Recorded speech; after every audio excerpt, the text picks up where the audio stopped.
You know the drill. You're making out. You start feeling your way downtown. One of you wants to make a move to Cunnilingus,ville, but you don't have protection. Dental dams are hard to use, hard to come by, and condoms taste like, well, condoms. Hundreds of millions of people worldwide have STIs that can be transmitted via oral sex. So let me introduce you to Lorals, a first-of-its-kind product that provides protection, sexy style, and comfort. And it tastes like vanilla. Lorals for Protection are FDA approved for STI protection during oral-based activities. And Lorals for Pleasure are the perfect cross between sexy lingerie and kinky toys. These thin and incredibly stretchy single-use silky latex undies are worn during fingering, rimming, oral sex, tribbing, and more. Head over to mylorals.com to get your 4-pack today. Be sure to use my code for a discount at checkout. What's Your Position Podcast? All one word. And remember, stay safe, stay kind, and stay sexy with Lorals.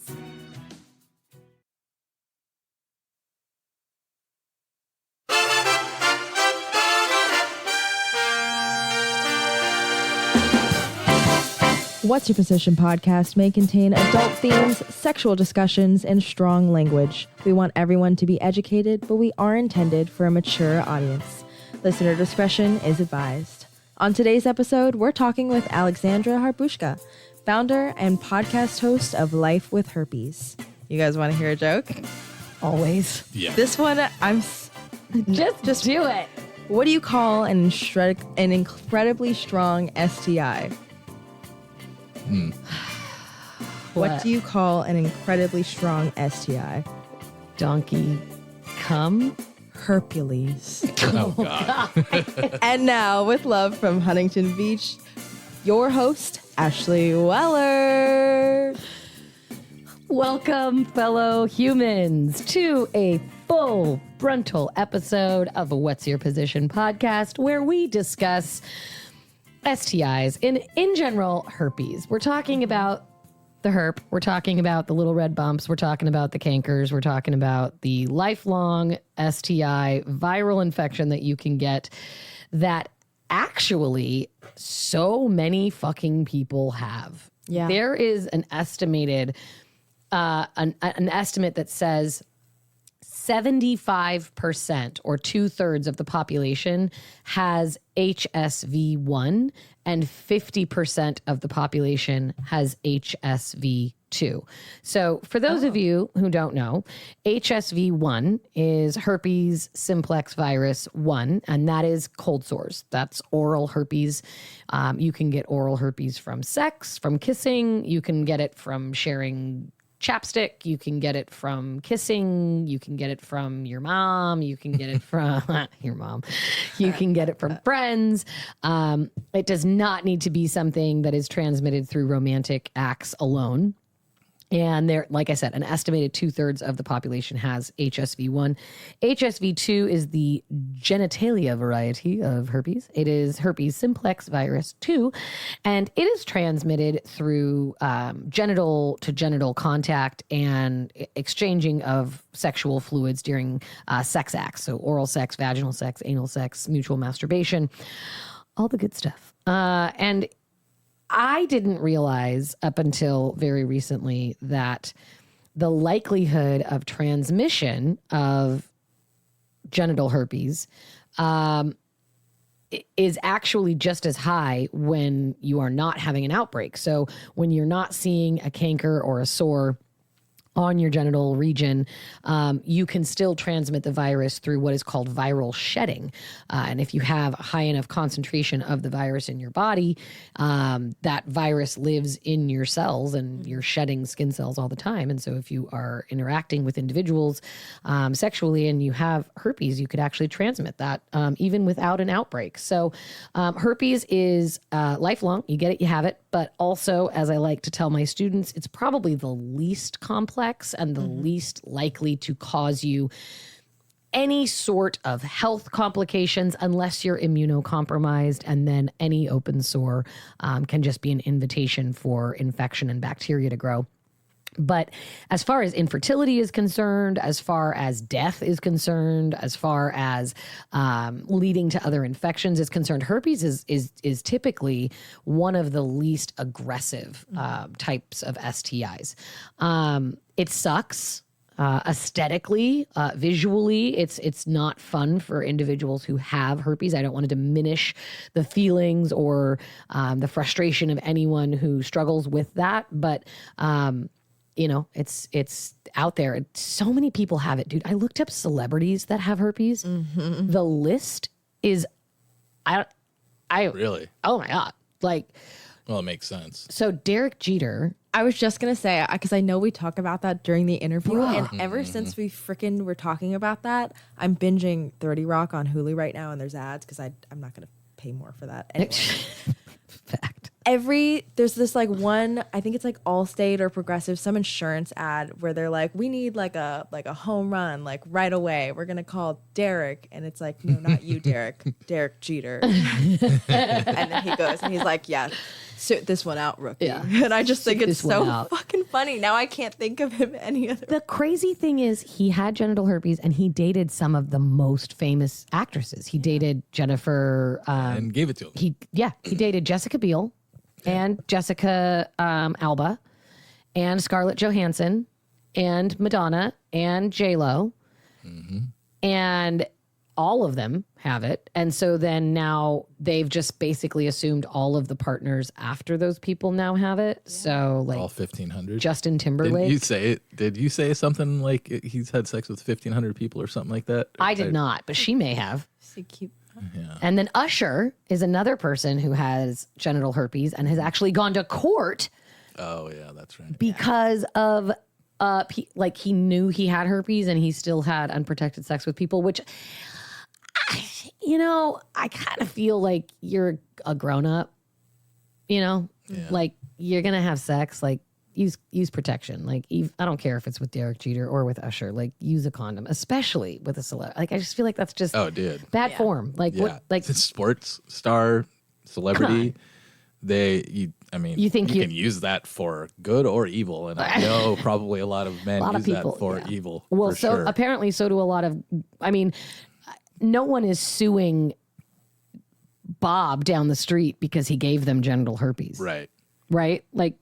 Yeah. You're not suing your ex-boyfriend because he gave you genital herpes. You're suing a famous person because they have money. Right. Yep. So, it's kind of fucked up on both sides, in my personal fucking opinion. What do you think? What do you have? You have a thought? You look like you have a thought. No, I'm just really itchy right now.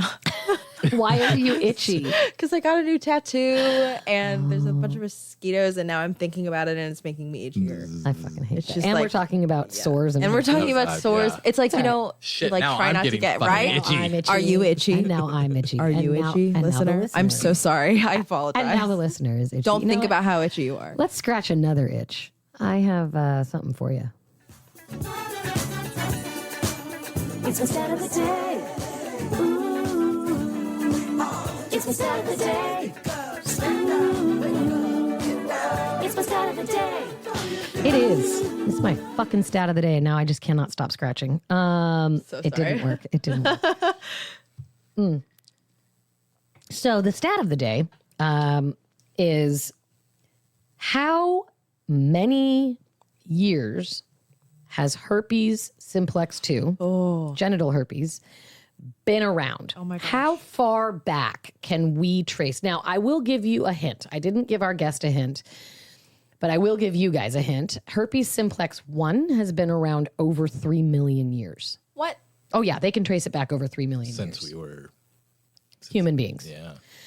So take that information and do with it what you will. But I need you to tell me right now how many years genital herpes has been documented or we have known about genital herpes. How far back we can trace it. I'm going to say 6.7 billion years. Okay. I think that is the age of the Earth. Yep. Earth had herpes. Earth definitely. Exactly. Yeah, Earth has still cake. does. Yeah. I'm just gonna say the same.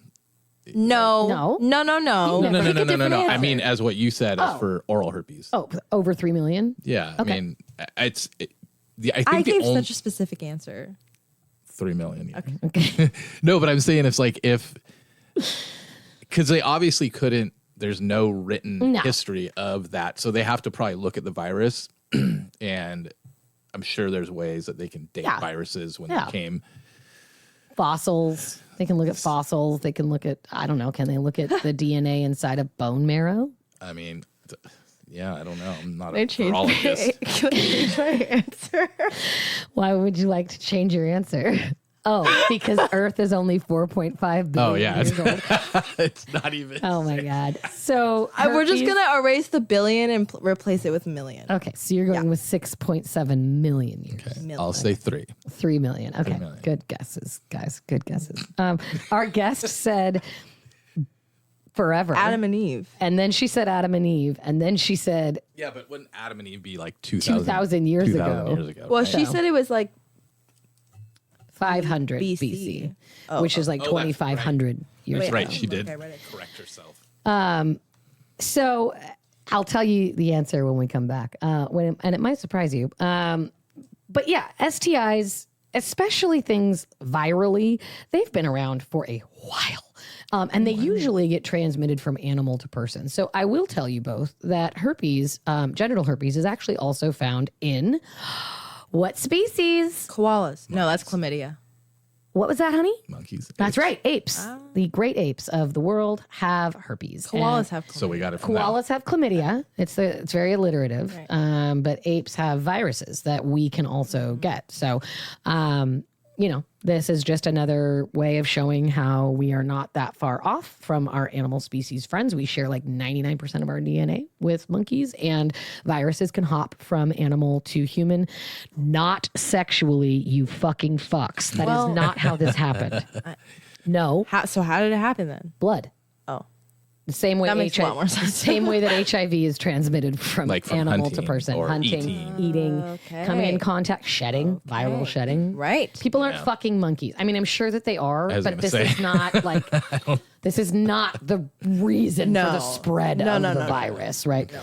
So we're talking today to Alex Harbushka, and she is the founder. Alexandra. Thank you. She did correct me and tell me. Yeah. Alexandra. I don't know why I always want to shorten people's names for them. Wait, just redo that one part. As if... Just say that we're talking to Alexandra again. I don't want to. Fine. Put it down. I'll cut it out. Jesus Christ. So we're talking today to Alexandra Harbushka, who is the founder of an amazingly comprehensive website called lifewithherpes.com. If you feel like you may have herpes, she has a website that you can go and put your symptoms in, and a doctor will let you know if he thinks it's herpes or not.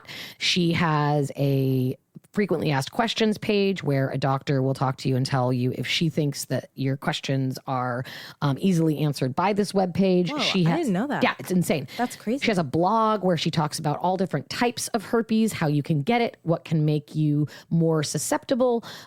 She has a blog for partners of people who have herpes. She has this thing called the Secret Society, where if you are diagnosed with herpes and you want to join a group of individuals who also have herpes and talk about it, talk about your outbreaks, talk about things that may trigger it, like foods or exercise. She has this great, huge, vast connection group of people that you can reach out for support. She has a supplements page. She is working on CBD products that she is putting together to help with some of the symptoms of herpes. Herpes is not curable, and about 1.5 million people a year are diagnosed with genital herpes. Now, unfortunately, according to the CDC and according to Alex, she has done her research as well, according to Alexandra and the CDC, about 90% of the people who have genital herpes don't know that they have it. So the number of individuals who gets diagnosed annually is probably quite higher if we were able to diagnose everyone who has it. But not everyone has an outbreak when they get the virus. Not everyone's body turns the virus into blisters that are seen or into blisters that are noticeable. Sometimes they're on a different part of your body that you may not necessarily look at and say, that's herpes. You might be like, that's an ingrown hair. And then not everybody has an outbreak that takes them to the doctor, that those symptoms are alarming enough for them to go see a doctor. And a lot of doctors right now in America, if you aren't having an outbreak, they're not testing you for herpes. And this has a lot to do with how much it costs to test a body for a virus in the blood, especially if you don't have a lot of viral load. So if you're just taking a normal test tube sized amount of blood out of your body, you may or may not see the virus right then and there in your fucking right forearm in that vein. The virus may be elsewhere. It's not equally distributed throughout your body. So you may not see it in a blood test, which would be a waste of a test. So they would much rather diagnose you via a swab of a sore to see if that sore comes back positive for the herpes virus. So a lot of people who don't experience symptoms aren't getting these tests done because they're not regular everyday tests. So if you've been exposed to herpes, knowing someone has had it and then you had unprotected sex with them, shout out to Laurel's. We love Laurel's. Yep. Then you could call your doctor and perhaps ask for that test to be done, but it might have to be paid outside of your insurance, just as an FYI. Yeah. Oh, right. But like, as Alexandra was saying, like, it's not necessarily only going to be on the genitals, though. Like, so you could you could have sex with a condom and still technically get it. So that's one of the frustrating things about herpes is that because it is a shedding viral disease and because the sores aren't necessarily on the parts where condoms or Laurel's protects, you can be exposed to herpes by dry humping. You can use condoms and still come in contact with a sore. And you can also, an individual with herpes can actually give you herpes just through the viral shedding and not through contact with a sore or with the fluids at all. So if you know someone has herpes and you have sex with them and you want to go to your doctor and say, hey, I had sex with someone who had herpes and I'd love to get a test. Right. They may or may not test your blood for it, but they will probably tell you to wait until you have an outbreak. Especially also because herpes is not deadly. Right. And herpes also does not cause health complications. The test for them isn't worth the cost. Except for ocular. Right. Okay. So yeah, we did talk about ocular herpes, but if you're experiencing vision problems, obviously your doctor is going to test you for that. But you're not going to not have signs of ocular herpes. Right. Right. No, of course. You start feeling symptoms of blindness, go see your fucking ophthalmologist, optometrist. Shout out Ryan. My brother's an optometrist. So we're going to take a quick bizzle break, and we're going to come back with our full interview with Alexandra, where we get into her website. We talk about breaking the stigma. We talk about education versus treatment, her line of skincare products, how there's been an increase of HSV1 on the genitals, so transmission of oral herpes to the genitals. We also talk about how she found out that she was diagnosed with herpes and how that changed her life. Join us. We'll be back in just a minute. Sort of hill and across the holler, into the path leading from the water. There's a one-room A-frame house. A hot pie Betty stove. When she working the flame, it never get cold. The only place on earth I know it gets hotter when the sun goes down. Oh my, Chattanooga Lucy. A woman, what it is you do too. Forbidden fruit, it sure is juicy. Got me coming around, coming around. Oh my, Chattanooga Lucy. Oh, break me easy, or bend me bluesy. Oh, hold on tight, or hold on loosely. Keep me coming around, coming around. Force my bed and pay my body.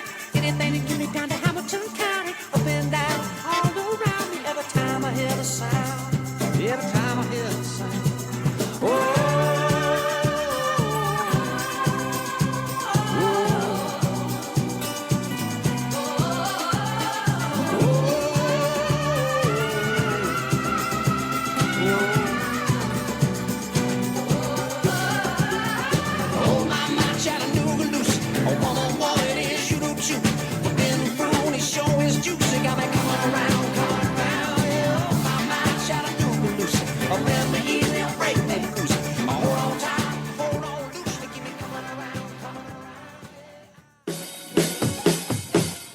What's Your Position podcast wants to hear from you.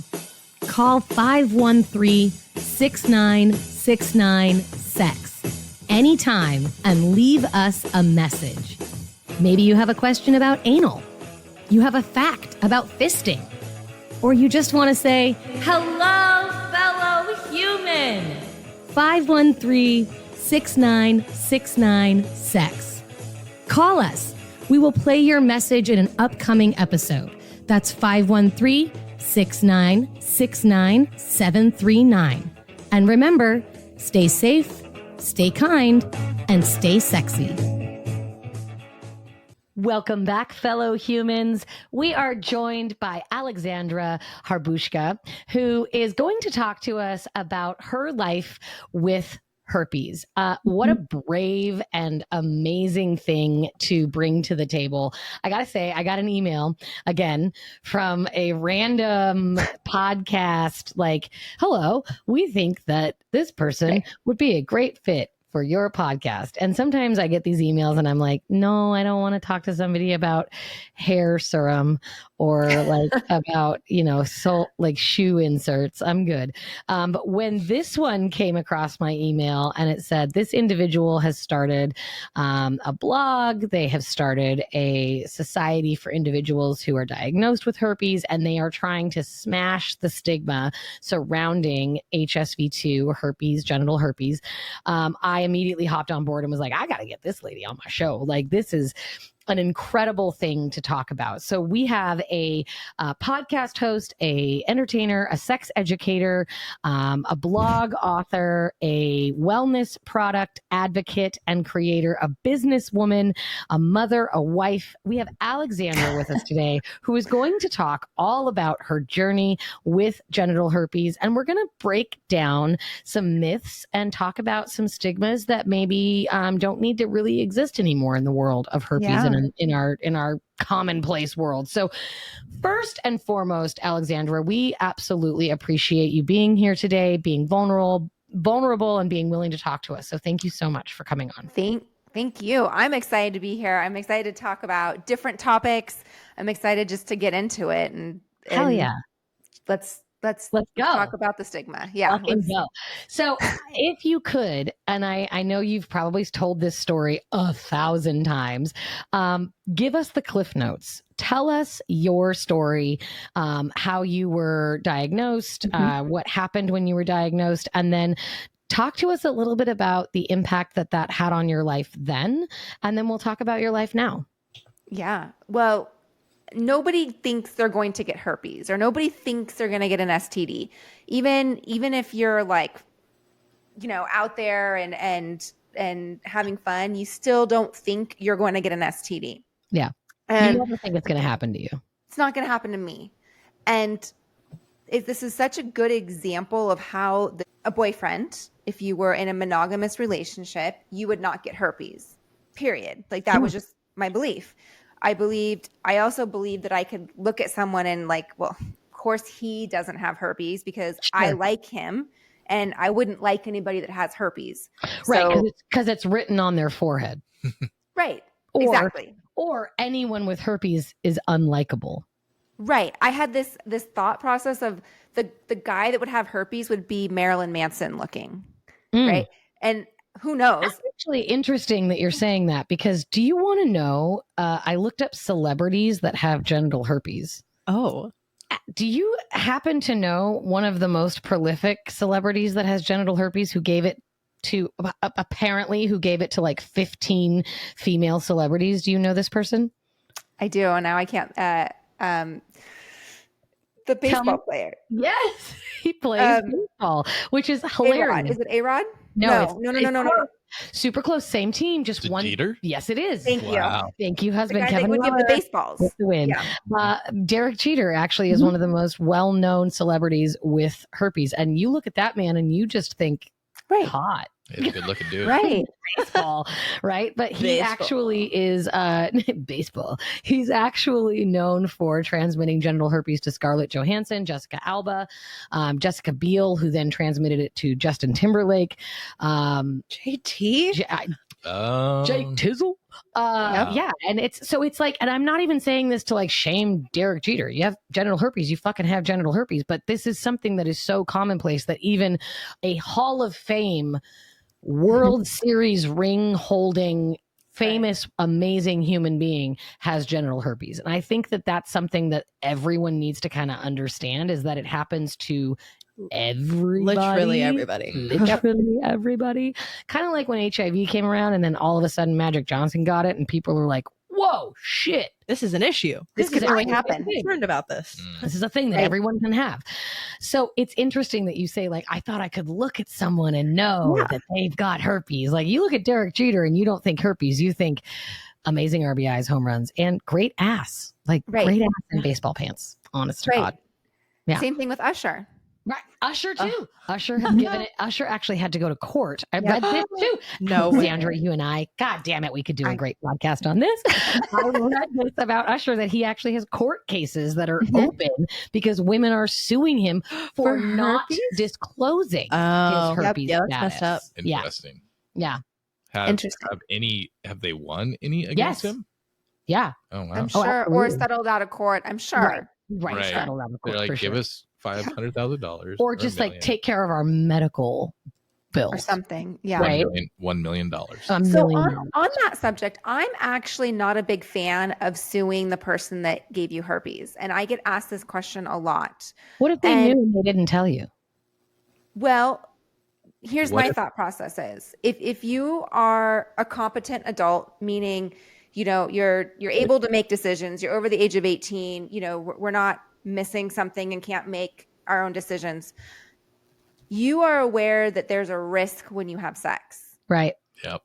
Right. And so it's 50-50. It takes two people, right? You don't like just accidentally have sex. You can accidentally. Right. Oh no. Like, there's a lot that has to happen, you know? Yeah. I fell and the dick went inside. Right. Okay, so what about this? What if one person asks the other and they say no? How do you prove that in court? That's what I don't even know. I've never even thought about the legalities or the validity of taking somebody to court. Right. Because of an STD. It's like going for defamation. Like you need a lot of evidence. A lot of evidence. Right. Like you would need to have like text messages that say, hey, are you clean? Do you have any STIs? No, I'm completely clean. I have no STIs. Right. And then have prior proof, knowledge. Right. You'd need proof of prior knowledge where he said something like, oh, I have herpes and I'm just not going to tell anyone. Yeah. Like, no, in that sense, I definitely agree with you, Alexandra. Like if you're a competent adult, like you should be aware of the risks you're taking. Mm-hmm. Yeah. Exactly. There's always going to be a risk. Even if you're in a monogamous relationship, there's always some sort of risks associated with it. And you go into court, let's say you're opening up Pandora's box because you have to go through your entire sexual history because they want to prove, well, how did we get it from this person? How about all do you these know other that you people? didn't get it from Right. That's the other thing, especially with Mm-hmm. herpes. I mean, you might not have an outbreak for a year, 3 years. Oh, yeah. 5 years. It could lay dormant for a while. And individuals who have one outbreak, they may not have another outbreak for years. And if they don't recognize that first outbreak, they don't see the first outbreak, it may not be as bad.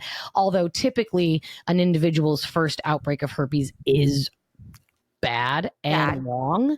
There are people who have they contract herpes and they don't have an outbreak for 7, 8, 9 years.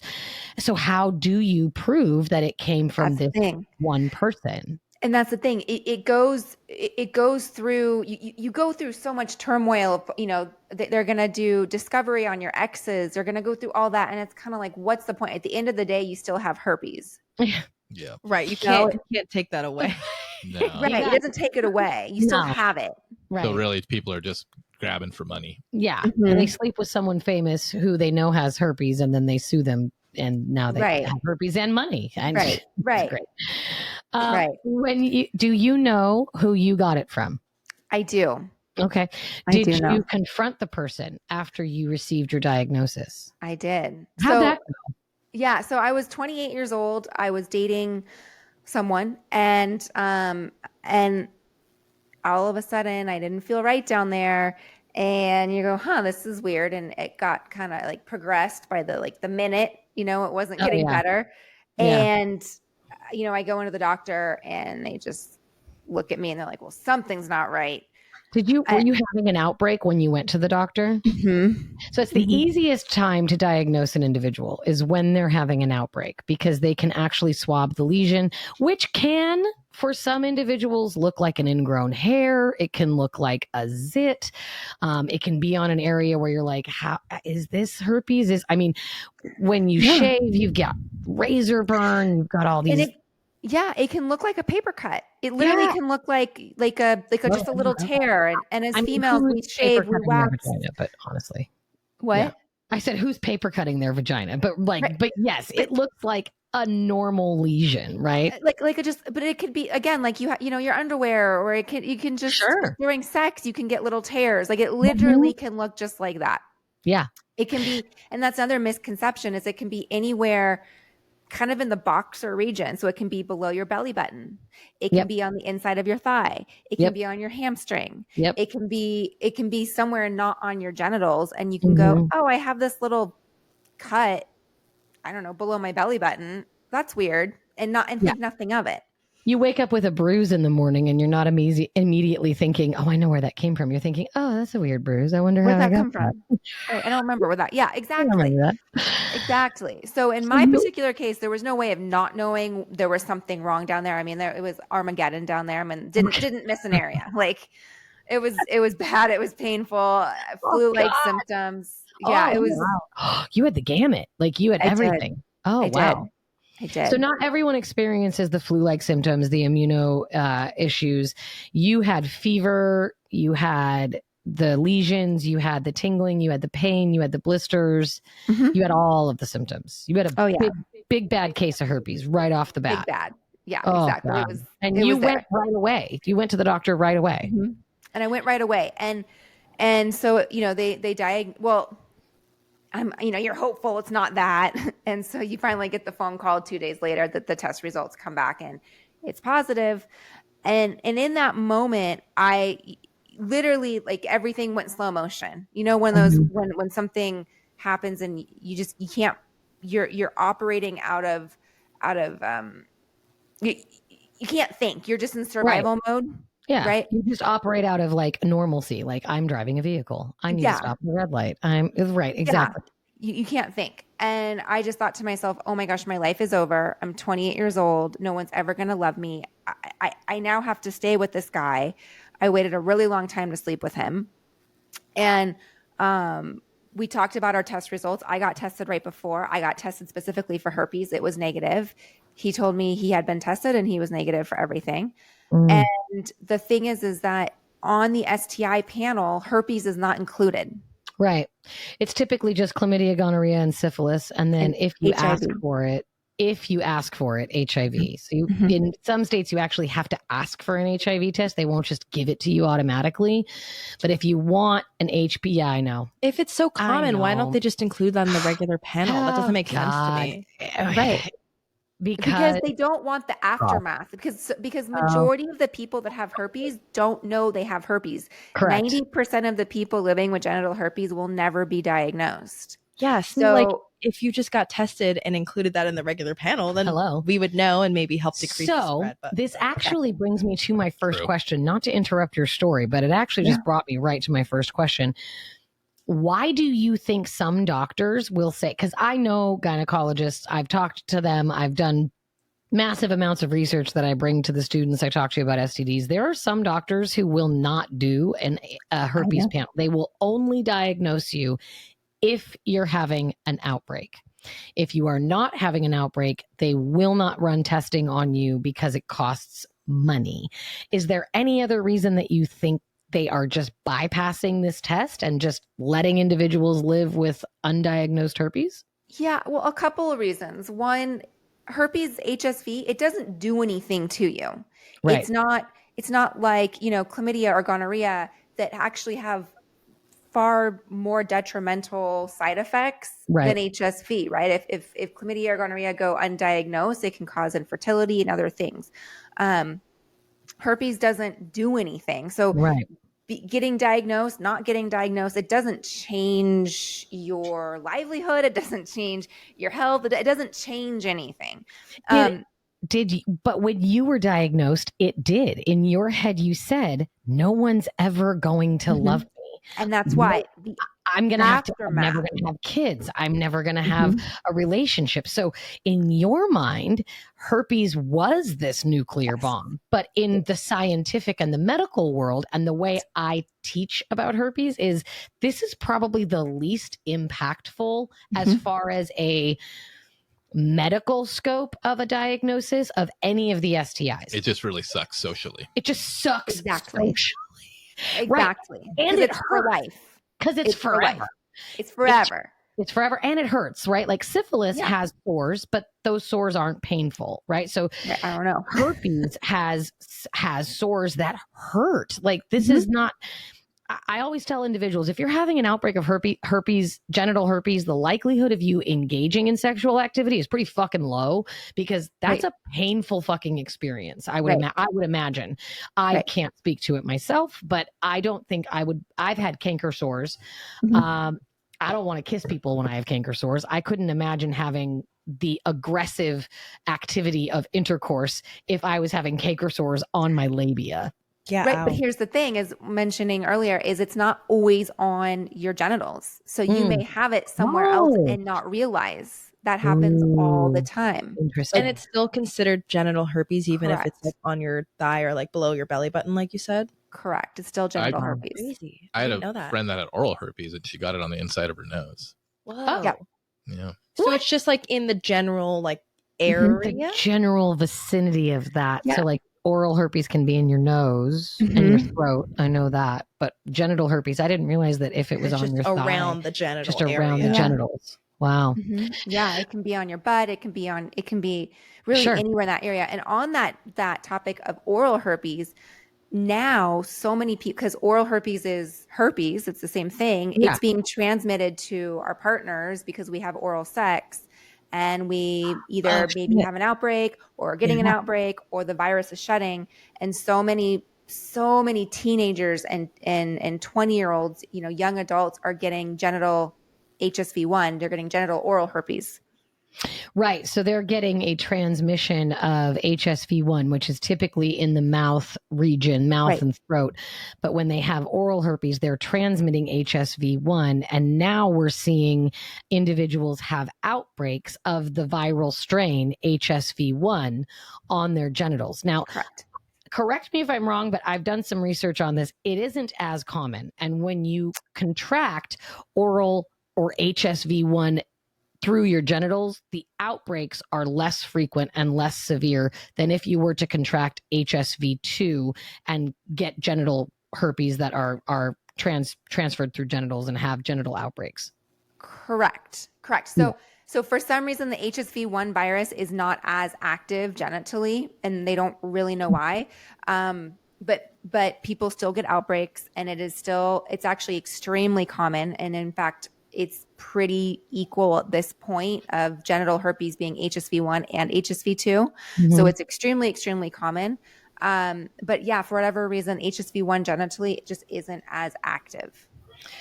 I think it has a lot to do with viral, where the virus prefers to live. So I know a little bit about HIV, and I know that it lives in T cells, and our T cells congregate in our stomachs, which is why so many individuals with HIV get stomach cancer and get stomach problems. It also can congregate in other areas of our body, like breast milk. So that's why pregnant women, lactating women are told not to breastfeed, because the T cells congregate there. I think that HSV2 and HSV1 are differentiating between the areas in which the virus thrives. And so HSV1 thrives in the oral area, the nose, apparently, the throat, the mouth, the tongue. HSV2 thrives in the genital region based on the environment or the heat or the bacteria that lives in that area. Those two viruses thrive differently in those two areas. Am I wrong? Does the virus hide in your spine? That is syphilis. No, they both. So HSV1, so the HSV virus does live in the spine. Get the fuck out of here. Whoa. Yeah. So it's like dormant, and then when it Get it, right? husband. All right. Look at you Right. knowing shit. And so HSV1 lives kind of down our jaw and our neck area. So that's could be one of the reasons why it's not as That makes sense. Yeah. Yeah, it lives in that area, and HSV2 lives kind of along the sacrum, kind of a lot like, above that sacrum Like area. I don't know. coccyx. Yeah. Yeah. Our tailbone. Yeah. Tailbone, that area. Yeah. Yeah. So that's kind of where it lives when it's dormant and just hanging out. So did you break up with this guy? Mm-mm. Oh, did you marry him? No. Okay. No. So you eventually broke up with him. Yeah, but my self-confidence was so low, and I was so I didn't know what to do. Uh-huh. So I stayed with him, and it was not a great relationship. Right. Because there was a lot of resentment, there was a lot of distrust, Mhm. there was a lot of just feeling forced because I no longer felt that I had the freedom to choose who I wanted to date. And so I stayed with him for 2 years, which is really a long time to stay with someone when you don't want to be in a relationship. And when you hate the person, Right. that's a long time to exist in a relationship with someone. Right. What was it like when you started dating again? Like when you started dating your now partner, what was that fear like for you? So I was turning 30, and I thought to myself, okay, I don't want to stay with this guy. This is not who I want to marry. This is not who I want to be with. And when I turned 30, I was like trying to get, all my ducks in a row, like trying to kick everything into gear. And I just thought, all right, I'm going to go out. I'm going to date. I'm going to have fun.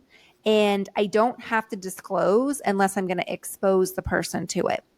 So I started looking at kind of Newton's third law. So for every action, there's an opposite and equal reaction. And I thought to myself, if I don't go on dates, if I don't do this, then I'm not going to be asked on dates, right? If I'm not putting my energy out there to go out, then I'm not going to be asked out. Right. I also realized that the energy I was putting out was very like dead, very dark, very gloomy, very Stay away from me. Just like, don't come near me. I'm diseased. Right. Stay away. Right. Like I was in a really dark place. Right. And I just thought to myself, okay, I got to change this. And I thought to myself, I pretended, this is going to sound so silly, but I pretended I was a Care Bear. And as you know, Care Bears like shine, like whatever their little emblem was. Hell yeah. And I thought, okay, I'm going to shine love to everyone I come in contact with. And if I give that person love, I'm not talking lust. I'm not talking like the love of, like the love that you would give to a parent dog. or sure. your husband. But I meant like just like genuine sending this person love. And as I started to do that and do that more and more and more, I started to crack open and I started to kind of shed the Eeyore that I was just, there was no light there. I was just dying on the vine type of person. And I started to shed that. And you became, you found your now husband through dating apps? How'd you find him? No. So we actually worked together. Oh, But nice. I did a lot of dating before him. So I dated other people. I dated someone for like 2 years after that. And I dated other people. So again, the thing that I think people get held up on is though they go on a date and they think they have to disclose. And you don't have to disclose if you're not going to expose yourself to this person. So you can go out for ice cream, you can go out for dinner, you can go out for breakfast, whatever you're going to go do and have fun. And like, don't bring that herpes virus with you. Don't feel like it's a chain and ball attached to you. And you have to like bring an extra chair to the date and say, okay, my name's Alexandra and I have herpes and it's sitting right here. You know what I mean? Like, At what point do you feel it is necessary to inform a partner, hey, this is something that I deal with on a regular basis and I just wanted to bring you into the fold? Like when you kiss them, when you are, because I know that we are going to talk about viral shedding. So maybe we should talk about viral shedding and then you can talk about at what point you feel like it's necessary to inform a partner or a date. So viral shedding is something that I'm pretty unfamiliar with, actually. And it's the idea that even when an individual is not having an outbreak of herpes, so even when someone is not showing signs or symptoms of cankers on their genital region or their oral region, they can still shed the virus to another person. And I read a crazy fucking statistic that I don't know if I believe, but it said that the majority of HSV2 infections come from viral shedding and not from exposure to a lesion. Can you speak to that? Right. So actually 70% of transmissions occur without an outbreak. God damn it. Wow. That is not something I am not prepared for this. What? 70. Yes. That's a lot. What? Wow. And 90% of the people with genital herpes are not diagnosed. So you Right. have you have people with herpes. So the majority of the population has herpes. Correct. They don't know they have herpes. Correct. Majority of the people don't get outbreaks. Most people are asymptomatic. So meaning they have no symptoms. They don't get outbreaks. Yeah. And this is how it gets transmitted, is it gets transmitted via viral shedding. So what viral shedding is the virus is dormant in our nerves, in our spine, and it pops up to the area that you're contagious. So if you have genital herpes, it's going to pop up there. If you have oral herpes, it's going to pop up there. And it pops up. Typically, the host, the person, has no signs, symptoms, itch, tingle, burn, lesion, blister, sore, nothing. So the person does not know that he or she is contagious at this time. They may not even know they're infected. Don't even know they're infected. Correct. So that's why majority of the transmissions occur. Earlier to what you're saying, when you have a lesion, like you're in pain, you don't want to have sex. Like you don't feel sexy. It's like when you have a cold. Like there's nothing exciting here. If I shave my vag and cut Yeah. Right. Thank you. like cut, and like have a cut on my like labia because I shaved wrong, which is why I sugar now. Thank you very much, Sierra from Shout out. shout out to Sierra, unofficial sponsor, Sierra from Sugar. If I'm shaving and I cut my vag, I'm not having sex for like a week. Right. Like, fuck you and your penis. Get away from me. Like, Right. sorry, husband. Have fun masturbating for a week. See you later. Wah, Right. sad trombone. So if a majority of it's coming from viral shedding, how do you as someone who has it prevent that from happening? You can't. Can How you can prevent that? viral shedding? So here's the thing. Alexandra. Sometimes shedding can be, you can have symptoms. So some people can have tingles, they can have an itch, they can have some sort of nerve pain. So if you know you have herpes and you have just kind of this like itch that won't go away, and the way I would describe it is it almost feels like a spider is walking on you. Like you just feels like something's on your skin or like something's crawling. And is it always in the same area that you feel this? Like, are you feeling it in the same For general? me, it is. Okay. For me, it is. Everybody's going to be a little bit different. Sure. And so I know when I have that sensation, I go, oh, okay, that's just the virus trying to pop up, right? It's trying to do something. Okay. So I can either, what I typically do is I typically take some supplements. I also put some topical things on it and usually try to nip it so that I don't get the outbreak, or if the virus is shedding, it stops, because the tingle can get annoying after a while, right? Yeah. And the tingle doesn't always mean you're about to have a canker. So a canker and herpes outbreaks are two different things. So canker sore is no, I meant a canker on your genitals. So like a sore, Okay. like A sore. Canker sore. Yeah. So if you have a tingle in your genitals, that doesn't necessarily mean that you're about to have a blister or a sore Correct. pop up. Okay. No, it doesn't necessarily mean that. It can in some cases, and it may not in other cases. The longer you've had herpes, the more you're aware of your body, and you're aware of like, oh yeah, this kind of, yeah, that's probably it. I'm kind of run down, or I went and ate this thing that typically causes an outbreak. So there's some foods that cause outbreaks for a lot of people and things like that. So really, wait, what kind of food? Yeah, go into that. I know foods that are high in arginine. So arginine is an essential amino acid. It's a protein that we have to consume for our bodies. It's very, very typical. If you're an athlete, you're going to be taking arginine. So it enhances athletic performance.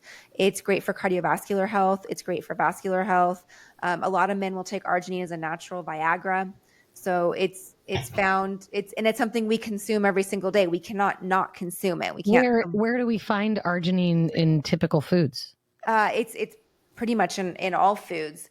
So, but the heavy foods would be nuts. Nuts are very high in arginine. Peanuts are very high in arginine.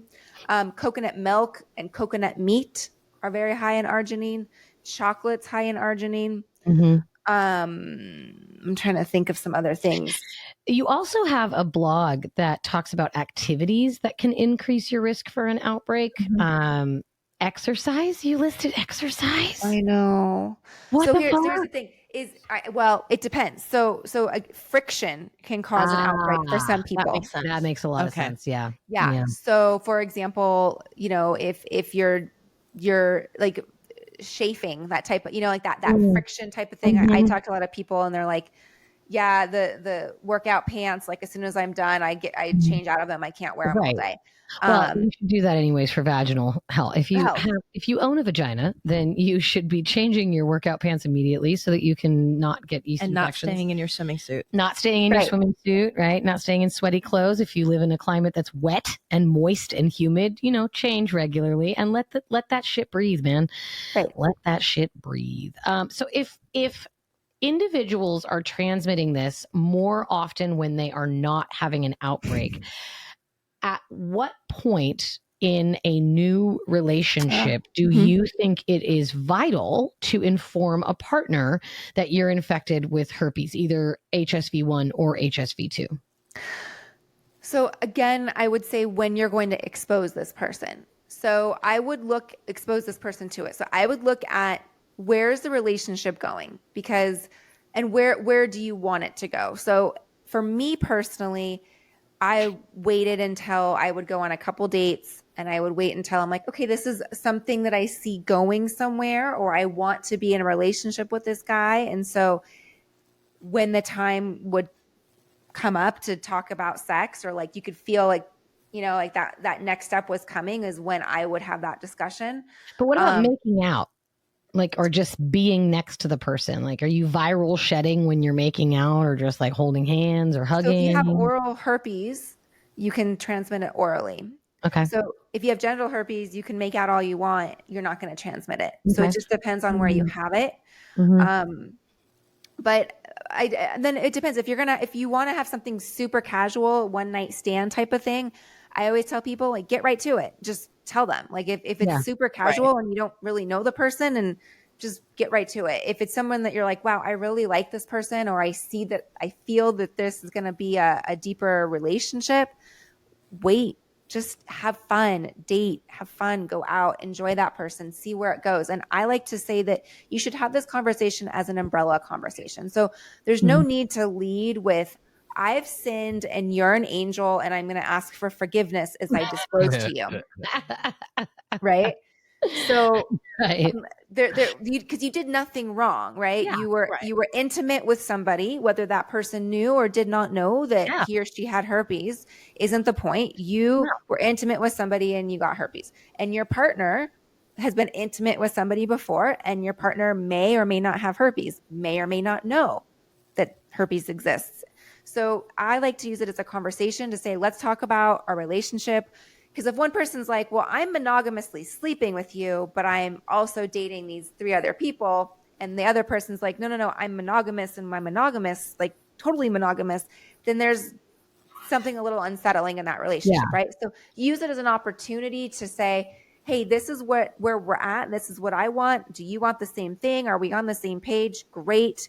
Then use it as an opportunity to talk about, hey, let's get tested, or I was recently tested, or whatever. I was negative for these things, but I am positive for this.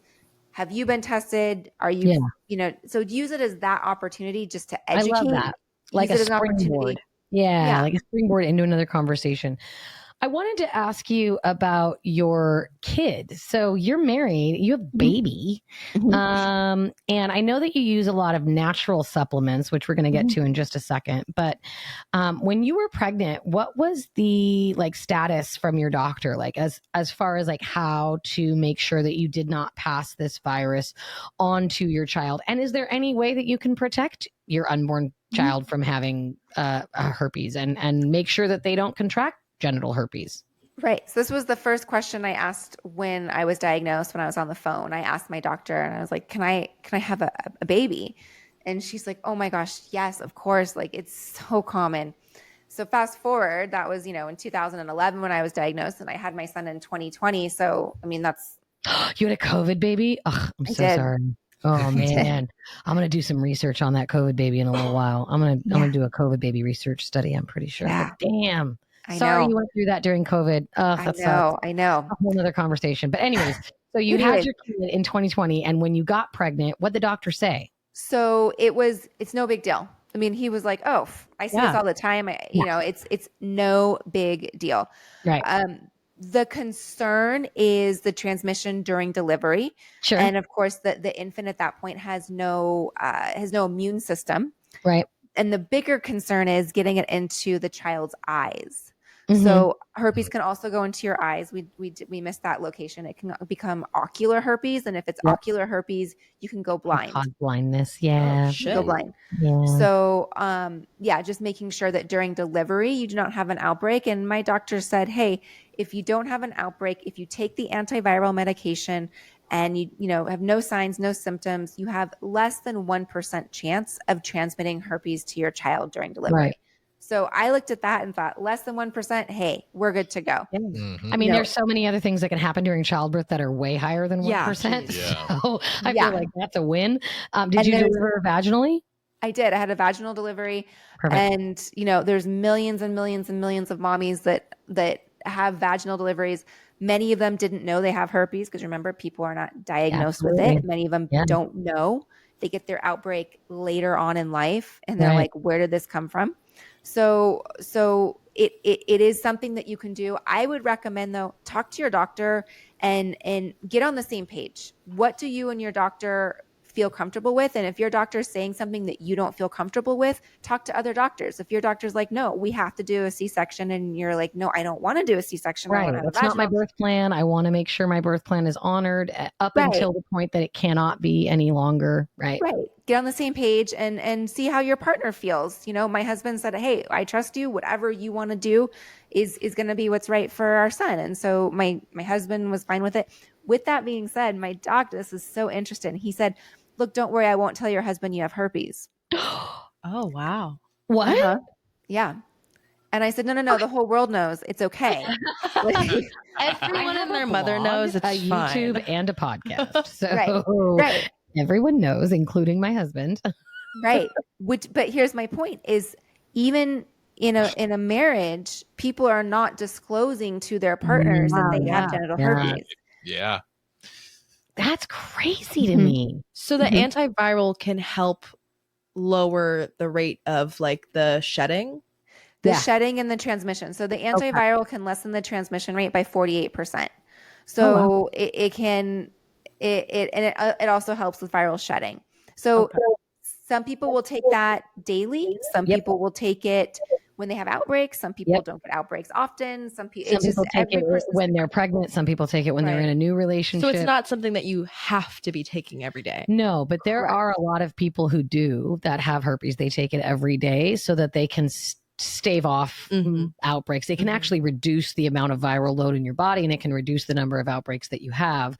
But if you're someone who only gets an outbreak every 5 years, taking a medication every day may not be on your top 10 list of things to do.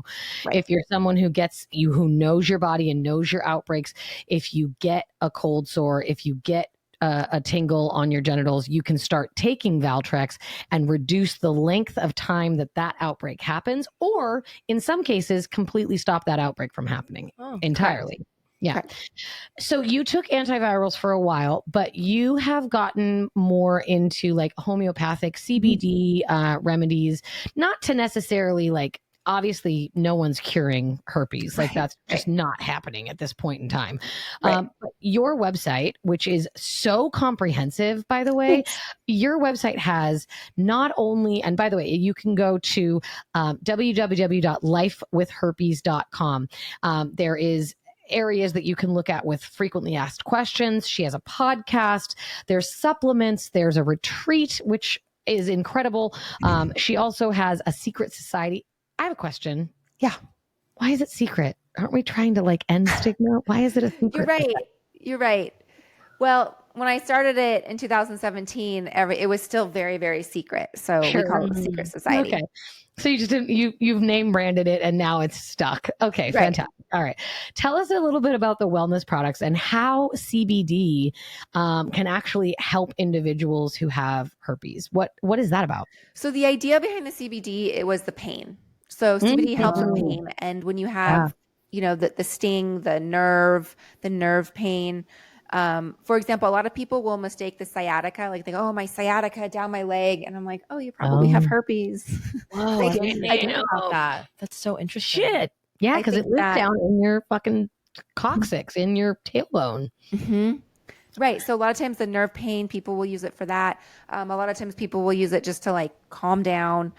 So we put it in our products because it does help. It helps with the pain. It definitely soothes and it fights it. It makes it, maybe from, not so manageable to manageable. Sure. I'm more of a holistic side. I like to do everything I can to naturally fuel my body and naturally take care of things and less of taking the antiviral drug. So things that I'll do, I'll take lysine. So we talked about arginine being that essential amino acid that feeds the herpes virus. It actually helps with the replication of the virus. Yeah. The opposite side, it's called L-lysine.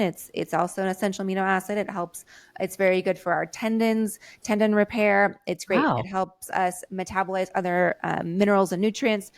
So it's also something that's in all of our food, not every single food we consume, but it's in our foods as well. And so I'll take lysine supplements. So if I take those daily, I can help kind of negate. So if I, for example, have, a piece of peanut butter cake or something, and I'm like, oh, I'm going to get an outbreak, I'll take extra lysine supplements, or I'll use topical products that have essential oils and CBD in them to help topically with the area. So if I feel any prodrome symptoms, which prodrome just means the symptoms of a herpes outbreak, if I feel that coming on, I pull out my products and I put it on there, and usually I'm good to go. What essential oils are good for herpes outbreaks, or for individuals who have herpes who maybe want to use more essential, more unnatural products for their herpes outbreak? So tea tree oil is very good. That's like anti everything, right? It's like antiseptic, antiviral, antifungal, it has every anti in there. Yeah. It's just a big anti. That one's great. It also really helps with skin. It helps with improving your skin. There's other ones like peppermint. The peppermint oil and the HSV virus don't totally get along. I use peppermint oil when I have headaches. I put it right on my temples. It's a beautiful thing. I put peppermint oil on my mosquito bites, and it stops them from itching. Right. So I don't know if I necessarily would put peppermint oil on my vagina. Right. So I'm not sure how that would work. How do you use these oils? Are you using them in like a pill form? No, so topically. So with my wellness products that I've created, they're mixed in with other types of carrier oils, whether it's coconut oil or olive oil or whatever. So they're diluted. Yeah, you don't want to put them directly on. That would be a bad idea. Yeah, because you can burn the skin, and then you got a burn and an outbreak, and that's not fun. No. So yes, I have a question. We have a question from the audience. from me sitting here. I was wondering, since like you got diagnosed and have been, living with it for a while, how has this like kind of changed or made better your relationship with your body? Ooh. Oh, huge. That's a great question, because at the time I thought I was healthy, but I wasn't. I also was 28. So we have to remember too, at 28, you're still pretty invincible and you're pretty nimble and you can recover. Right. You can drink recover. as much as you want. God, you can go out and do whatever you want. I woke up on my 30th birthday and went, why does everything hurt? And then I woke up on my 40th birthday and went, not only does everything hurt, but everything throbs and tingles and screams. Like it's awful. You drink like a couple glasses of wine and you're like fucking hungover for a week. Right. Exactly. But what I went on a very natural path. So I thought I was healthy. I thought I was natural, and I realized I was not at all. So I started things like acupuncture to help with herpes outbreaks. At the time I had really bad acne. And so acupuncture helped with that, as well as my outbreaks. I started cleaning up my diet, getting rid of, any of those foods that are just like that just there's no nutrient value in it. One of the You things mean Doritos? right. I love That. Doritos. God damn I it. thought to myself, if I were pregnant, would I eat this if I were pregnant? And if the answer was no, I wouldn't consume it. Interesting. interesting. I am feeding a fetus. I'm growing a human being. Would I feed this growing human being Doritos and Oreos? Maybe, but probably not. Right. So I just started on that. And as I continue down the line, now I'm in my 40s and I've gotten even healthier and even cleaner and take better care of my body. Like you said, things hurt if you don't. So yeah, I've definitely gotten very clean and healthy with that. That's amazing. Tell us a little bit. So, did you notice any increased outbreaks during COVID, or did you notice any change in your herpes? Did you avoid going out? I know that when you have herpes, you want to make sure that you're not exposing yourself to something that could maybe tarnish your immune system, because your immune system plays a huge role in your herpes outbreak, right? So if your immune system is compromised, if you get a cold, if you get the flu, if you get any sort of illness, your immune system is struggling to fucking deal with that. So it may not be able to keep your viral herpes in check. So did you make any modifications during lockdown or during COVID? Well, I had just had a baby, so I was a little weird. Yeah, sure. Yeah. Forgot about that part. Oh yeah. Yeah, so I was also on the baby thing, but I don't I don't recall having any concern having herpes with COVID. I've had COVID. I never got herpes outbreaks when I actually had which is interesting. That's I know. fascinating, actually. Have you ever gotten a cold and then had an outbreak? So for whatever reason, being sick doesn't cause me to get herpes outbreaks. But for most people, it does. It does. Okay. Yeah. Mm-hmm. God, herpes is so crazy that it reacts. so in different. It's so individualized. Again, I'm going to say this in the intro and the outro, but it is literally, this is one person with herpes story, because there's so many different strains of herpes, and those strains react differently based on your biology, based on your immune system, based on your activity level, based on your genetics. There's just some people may have herpes and literally never have an outbreak. Some people might be exposed to herpes and never contract it because they're actually immune to that strain of herpes. It's crazy how varied herpes is from person to person. Right, exactly. My husband doesn't have herpes, he's exposed to it. Yeah. He doesn't have it, and he gets tested and he's negative. Yep. So for me, what causes my outbreaks is typically if I have adrenaline going through my body. So if I'm stressed, if I have, I was working on my master's and the times that I'd have essays due and I'm a mom and I got to go pick my son up and then we got swim lessons and it's if I got to write this essay and you're just trying, that type of stress that causes an outbreak for me. Other people. It is interesting that you have acne too, because I talk to students and I'm like, look, the things that make you break out are also the things that could cause herpes. It's literally along the set, prom's coming up, big date coming up, big essay, big final. Imagine you get the biggest zit of your life because you're stressed. If you have herpes, prepare for an outbreak of herpes. Exactly. Yeah. Exactly.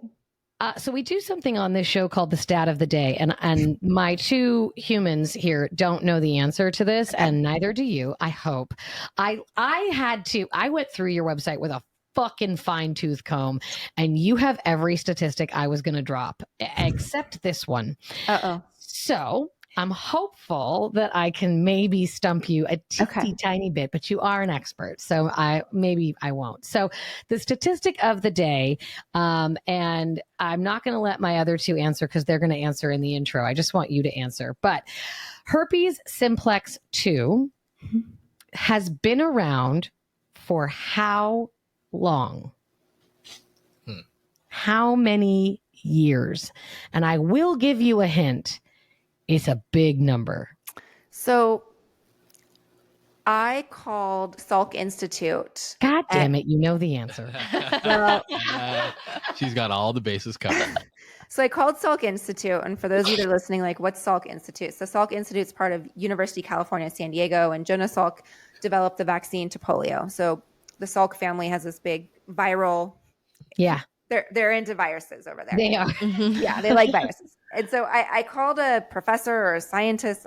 I don't know his exact. It was a doctor of some sort, and I asked him. I said, you know, who's the asshole responsible for herpes? Patient 0. Right. Like, who's the asshole? Who's the guy? Who do I have to talk to? Who do I have to like, slap? Where Just do we go assume it's a back? guy. Was it some colony? Was it like what happened? You know, was it right? And he said, Alexandra, every living vertebrate has herpes. Yeah. Dolphins have herpes. Yeah. Dogs have herpes. Cats Ostriches. have herpes. I just learned about a lion who died because a cheetah or a zebra. A lion died because he got zebra herpes. So, Fuck. I literally That's did so much research on herpes. Wild. It's ridiculous. Yeah, that would suck. Yeah. So give me your guess then. My answer is he said since man has been on Earth was what he said. Wow. It's been here since we've been here. It goes hand in hand. Give me a number. You have to give me a number. Well, it would obviously be AD. No, BC. I mean, it would obviously be BC. I don't know. Let's just go Adam and Eve. Give me a number. It's Adam's fault. How many Okay. years? Yeah, it can't be So I Eve's think fault. the question should be: So I don't even know what BC starts with. Are you I don't even know. asking what the first documented? I'm asking how many X amount of years can we trace herpes back to? So Yeah. let's just say million, 100,000? 500 BC. Okay. 500 BC. Okay, I got it. I can take a number from that. And then don't worry, because when you listen to this episode, you're going to hear the intro, you're going to hear their answers. And then the outro, I give the actual answer. So, Okay. Okay. Yeah, I'm pretty stoked. So, Alexandra, before we head out, I want you to plug some things for me. So, tell us a little bit about your website. Tell us a little bit about your blog and your podcast. How can people find you? And what will they find there that is helpful for them? So when I was diagnosed in 2011, it was very, very sterile. The diagnosis was very sterile. The paperwork was very sterile.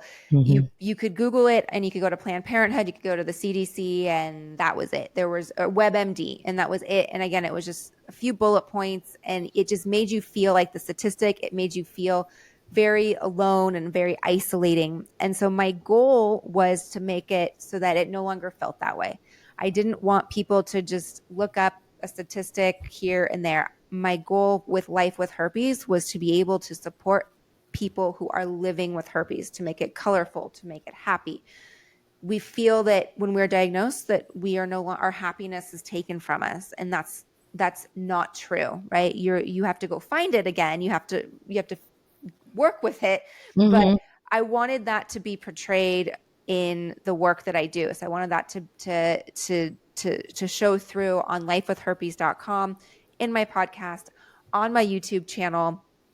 And I've been doing this since 2017. So I have thousands and thousands of videos on YouTube. I think I release like 2 or 3 a day. So there's thousands of videos on there. Yeah. And you've got TikTok, right? Yeah, I was looking at some of your TikTok, videos. TikTok, Instagram, Pinterest. So whatever your vice is, there is something there for you. And again, my idea was to make it a place where you can go, okay, this is where I'm going to thrive. This is where I'm going to survive. This is where I'm going to live. Not a, very sterile feeling judgment-y website. Yeah. And it's not. It's one of the most beautifully crafted. I've never seen a website like it for anyone who is diagnosed with an STI. It's so welcoming and so kind and so approachable and easy to understand and navigate. And it's lifewithherpes.com. There is so many blogs. There are so many videos that she has on YouTube. So many podcasts that she has where she talks about different aspects of herpes, how you can contract it, what makes it come out faster, the history of herpes, the longevity, like the different statistics about who has herpes. I mean, you cover everything in this website. And you have a podcast as well called Life with Herpes. Mm-hmm. Everything's Life with Herpes. Everything is life with herpes at this point. So, Yes. So I just am absolutely so entirely grateful that you came and shared all of this wealth of knowledge about herpes, made it seem super approachable and easy to digest. Anyone out there who is questioning whether or not they may have herpes, go get tested, go to your doctor, be an advocate for yourself. Tell them you want to do a viral load count. You want to see if you have the herpes simplex virus, if you've been exposed to it. And if you feel that tingle, if you feel something's a little off, if you see a cut, if you see a lesion, if you see anything that looks like a canker, if you see anything that looks like a sore on your genitalia, get yourself to the doctor, get yourself tested, get yourself swabbed. There's also resources on Alexandra's website as to how you can get tested online, right? How you can get a diagnosis even online without having to physically go to the doctors, correct? Yep. Correct. Yeah. You've changed the game when it comes to herpes. So I feel like I'm talking to like the expert of herpes right now, which is amazing. I've learned so much today. I've learned so much, and I'm upset with myself. Yeah, thank you. Oh, God. All right. We appreciate you so much, Alexandra. Thank you for being here with us. Join us. We'll be right back to wrap up the episode.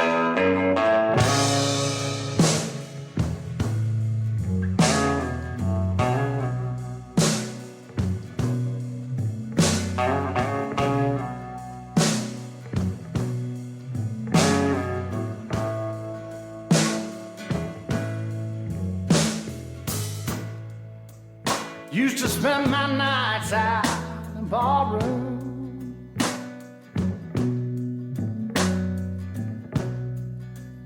Liquor was the only love I'd known.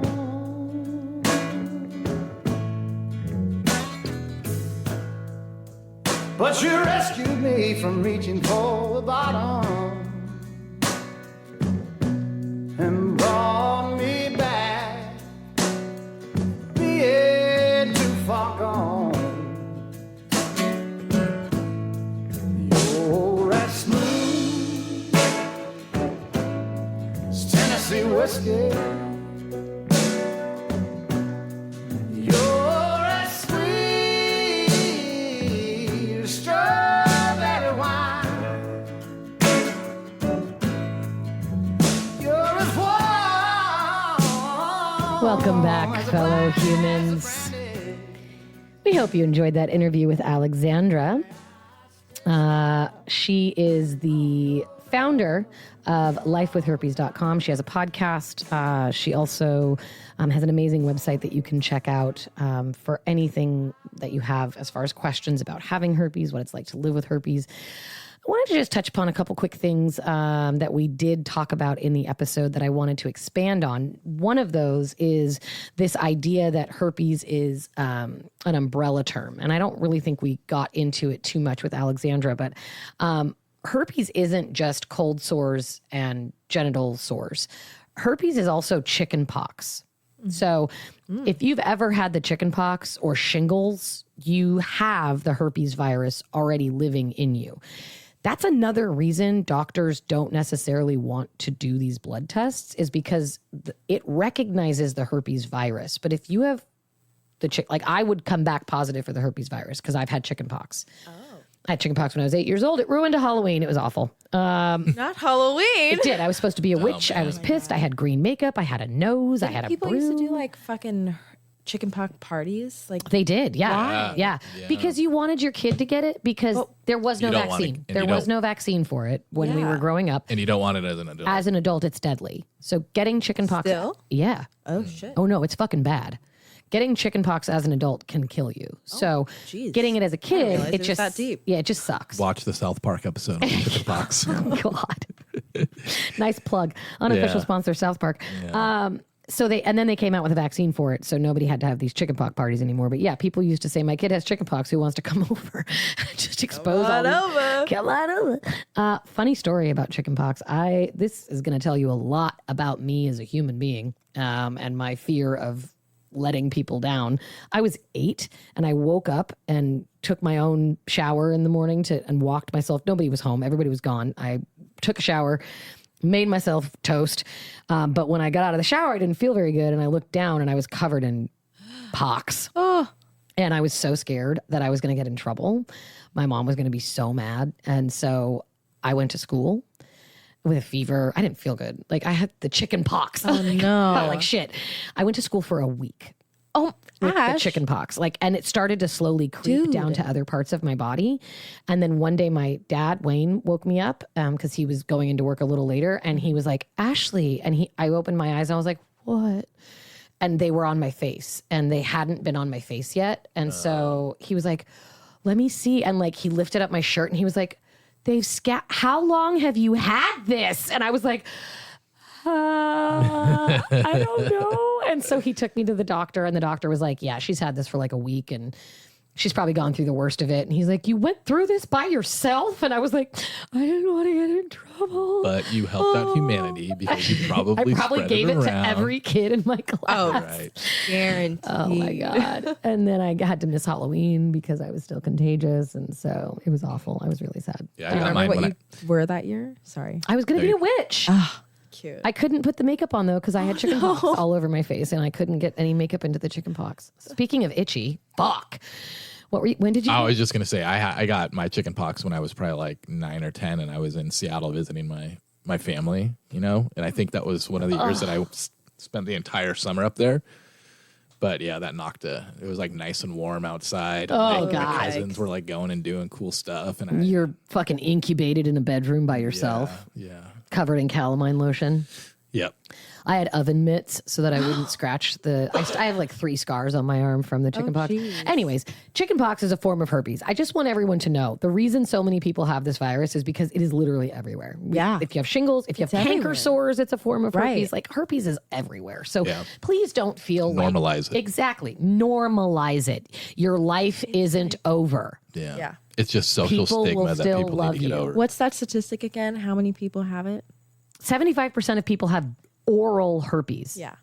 And 50% of people have genital herpes. Right. That's I don't even know what the number That's of people, crazy. like, I think like something like 90% of the population has been exposed to some kind of herpes. Right. Yeah. Like I'm it's assuming you everywhere. you can have both. Yeah, absolutely. You can have both. Yeah. Speaking of statistics, let's go ahead and tell you the answer to the statistic of the day. Oral herpes has been around longer than genital herpes. Damn it, that I'm wrong. By about half. So genital herpes has been around for about 1.4 million years. Wow. I'm so glad you changed yours from billion to million. I know. still I was went really like way excited over. about it. I'm sorry. 6.7 billion. Me and I fucked that one. We, I don't think No. so. Keep going. Keep She going. fucked it more. She said 2,000 years. Look. So, Yeah. it's been No, around that's way true. Okay. longer, way longer.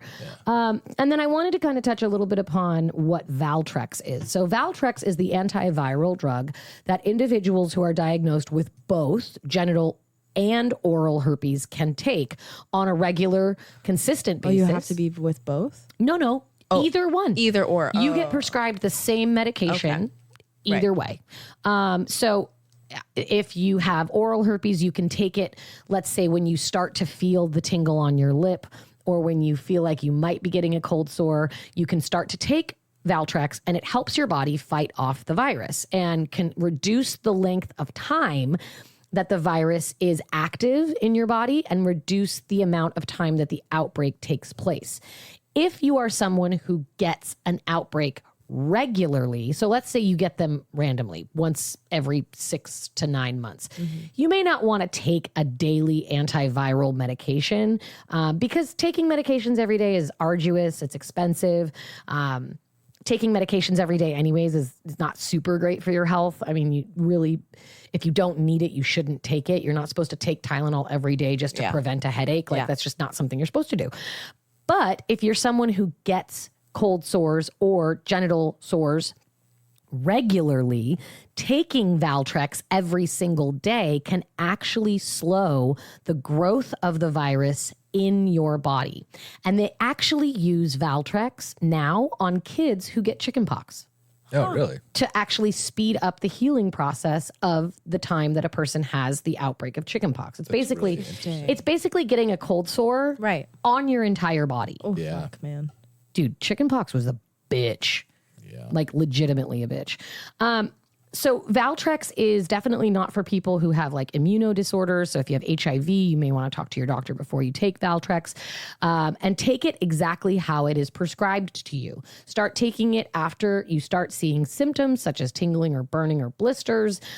If you start taking it anytime after that, it may not be as effective for you. And some herpes infections need to be treated for longer. So you don't want to skip these doses. You want to make sure you take it as your doctor tells you to take it. So Valtrex is a great option for individuals who have outbreaks that they can track or who have outbreaks that are more frequent. And then, as Alexandra said, there are alternative medicines. There are lotions that you can help sort of reduce the antiviral properties in that area. Tea tree oil, peppermint oil. Please do not put these oils directly on your body. No. Make sure they have a carrier oil like jojoba oil or coconut oil to dilute the properties of them. I pour peppermint oil on my head directly to make my hair smell like peppermint, and sometimes it burns so bad. One time, do you remember when we were with Tommy and Candy and we were camping and I had a headache? And Candy gave me her peppermint roller for her headaches, and I was sweating, and the peppermint got in my eyes. Oh, no. And I started screaming, and poor Tommy was driving, and Candace was like, pull over. And I was like, my eyes, a la Phoebe from Friends. And I literally jumped out of the car and ran down to the Levining River and like threw water in my face. Like, we've got some good stories. We have some great camping stories. Like when we were listening to music and you had your brand new iPhone and we got up to Levining and it was 1 a.m. and we were about to pull into a camping spot, and then we stopped, we got back in and we started driving again, and then all of a sudden the music stopped on the Bluetooth in the truck, and we're like, why did the music just stop? It kind of faded and crackled out, and then Ashley's like, where's my fucking phone?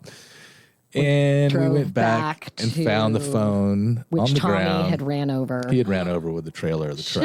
My her brand new, like, I got literally it 2 days before. It was a brand new $2,000 iPhone. She completely, I couldn't even turn it on. That's completely gone. That's rough, buddy. Not as rough as herpes. So there's that. Again, I don't want this episode to come across as anything except a way for people to understand that this is so fucking common, and also it doesn't ruin your life. So make sure, if you do feel any sort of shame or stigma, visit Alexandra's website. Talk to people who have this, who've had it for a while. Find yourself a group of individuals who understands. Talk to your doctor. Most importantly, talk to your partner. Because they also need to be aware of what's taking place and their risk as well. But in addition, they're your biggest support system. So make sure you're talking to your partner about this. And then get tested for all STIs, especially if you're experiencing symptoms. If I can say anything, it is get tested regularly, minimum once a year. If you are sleeping with more than one person, or if you are having unprotected sex with multiple partners, get tested multiple times per year. You never know when you're going to catch a virus on a day that it has an outbreak, and you'll be able to then start taking better care of your body and taking care of that virus or that illness as best as you can. Really be responsible for yourself and the behaviors that you engage in, especially when it comes to sex. The sex is a risky behavior. It's a fun behavior. So is driving. Driving's risky, so is sex. Make sure that you are taking every precaution to be safe for yourself and safe for your partners, safe for your future partners, and safe for your future children if you're going to have them. I'm going to go ahead and let you know you can find Alexandra at www.lifewithherpes.com. Check her out, give her a follow, check out her podcast if you are interested in hearing more about her journey. Thank you so much, Alexandra, for being on this episode with us. We really appreciated your story, your candid story, your candid words, and all your amazing statistics. Thank you so much. You can find us at What's Your Position Podcast at Instagram. You can email us, what'syourpositionpodcast@gmail.com. You can call us at 513-6969-SEX. Thank you, everyone who called us recently to save our phone number from being turned off. We really appreciate you. Thank you. So much. Thank you. Make sure you like, follow, download, and share with your friends. Guys, we're almost at 100,000 or 10,000 followers. I was just Holy about crap. to mention that. We're almost at guys. 10,000 Yeah. on Instagram. So tell your friends to follow us, because when we get to 10,000, we're going to have a fucking party. Hell yeah. Thank you so much for your continued support. We really, really appreciate you so much. Stay safe, stay kind, and stay sexy. Straight and narrow gets a little too straight. Roll up the joint, or don't. Just follow your arrow wherever it points out. Follow your arrow wherever it points.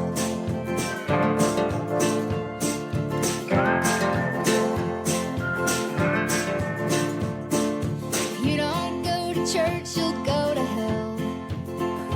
If you're the first one on the front row, you're a self-righteous son of. You can't win for losing, you'll just disappoint them. Just 'cause you can't beat them, don't mean you should join them. So make lots of noise, kiss lots of boys, or kiss lots of girls, if that's something you're into. And straight and narrow gets a little too straight. Roll up the joint.